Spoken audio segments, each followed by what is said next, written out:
everyone, let's learn today congrats banner. If you don't have time to buy or sometime you forget, so you can make it at home easily in no time. So let's start. Take one chart paper of any color and cut 8 pieces in this shape. Now we will need one printed paper. So I have this one designer paper book, so I took out one paper from this book. If you don't have this designer paper book, so you can choose any printed paper. Now fold this printed paper upside down. Now fold the same paper in 3 equal sizes. After that, we will cut 8 pieces of this printed paper for the background of the chart paper. Something like this. These printed paper pieces should be bigger than the chart paper.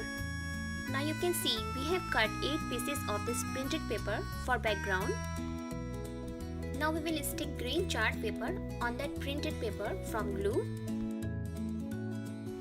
Now I have sticked all the green papers on that printed paper. After that, we will punch hole in every piece for hanging it.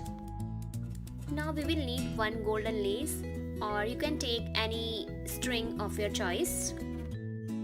Cut the small piece of lace and put it in the hole and make a knot. Now we will write congrats from marker on the banner. Now our beautiful congrats banner is ready in no time. If you like it, then please make sure to subscribe, share and like. Thank you for watching. See you next time.